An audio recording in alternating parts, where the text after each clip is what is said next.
थी तो सब खरीद लेते, फिर बिल लाने की जरूरत ना पड़ती कि इज्जत दो हमें। सब यहाँ पर बैठे हुए इज्जतें खरीद लेते अगर इज्जत बिक रही होती। मेरे भाई ने परसों मुझे मैसेज किया और उसने बोला कि दुआ करोगे मैं मर जाऊं।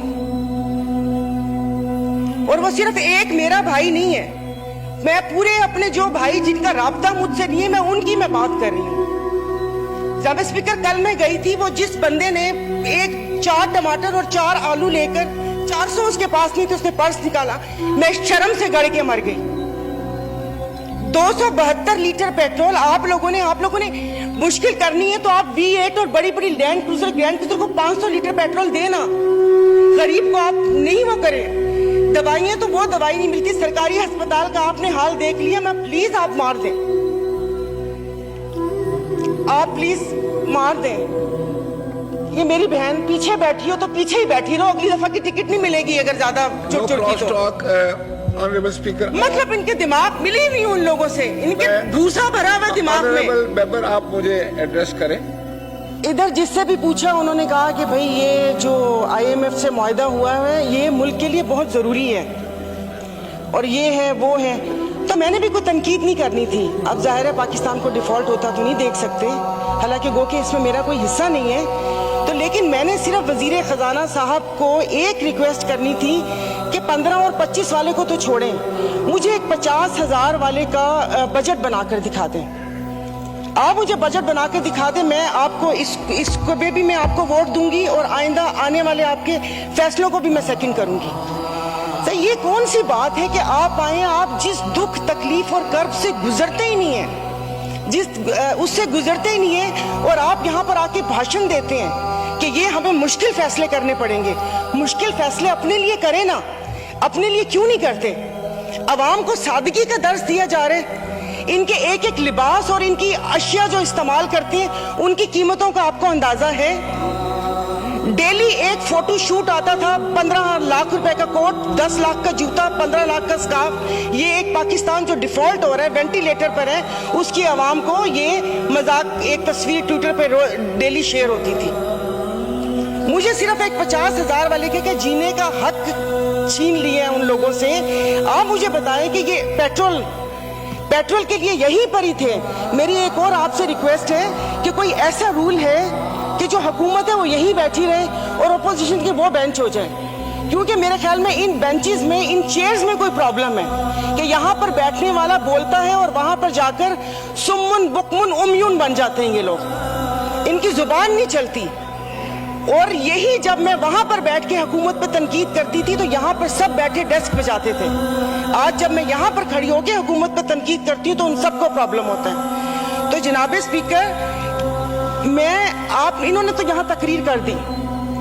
इस तकरीर के बाद अगर इतनी हिम्मत है, कल मैं एक ग्रोसरी शॉप तक गई थी, वो भी कोई F6 नहीं गई थी, यहाँ कोई चाइना मार्केट के पीछे कोई दुकान है, वहां पर जाकर आप लोगों की तकलीफ, उनकी आंखों से उनका अंदाजा लगा लें। मुझे यहाँ पर कल ये करंट डेफिसिट और खुदा जाने क्या क्या बता रहे थे। मैं या आप अपने हलके में जाकर किसी गरीब आवाम को क्या इनको करंट डेफिसिट बताएंगे कि हमारी अयाशियों से तुम लोग इस हाल तक पहुंचे हो, अब तुम ही लोगों को बर्दाश्त करना पड़ेगा, ये कुर्बानी तुम लोगों को देनी पड़ेगी।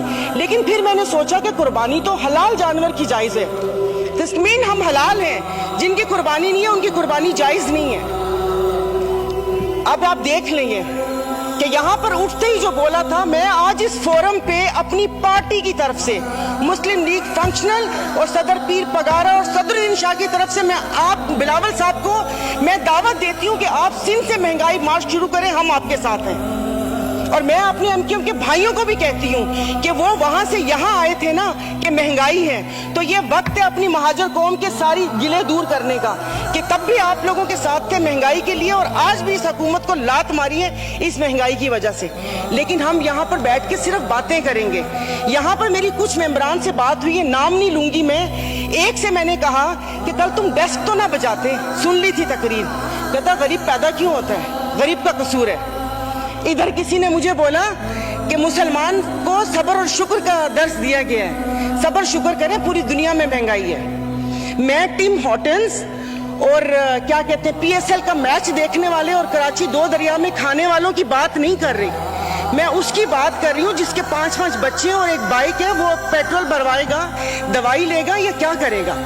इन्होंने यहाँ पर वो कहते हैं कि शहद में घोल घोल के यहाँ पर सारा ये बजट बता दिया। मैं वैसे लिखा हुआ पढ़ नहीं सकती, इसलिए कि उसमें जज्बात नहीं होते।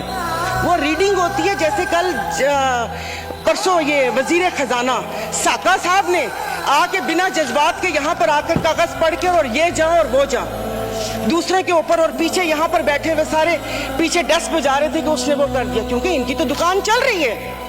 मैं उस दिन नहीं थी। मैं उनको खराजे तहसीन पेश करती हूँ मुफ्ती अब्दुल शकूर को कि जिन्होंने एटलीस्ट इन 2 वजारतों के कपड़े उतार कर हम लोगों को दिखाए। और कल उन्होंने कहा कि हुकूमत जैसे ही संभलने वाली थी तो सैलाब आ गया। तो जनाब स्पीकर मुझे माफ कर दीजिए, जिस वक्त सैलाब आया तो उस वक्त तो हम अपनी जिंदा दिली का सबूत दे रहे थे।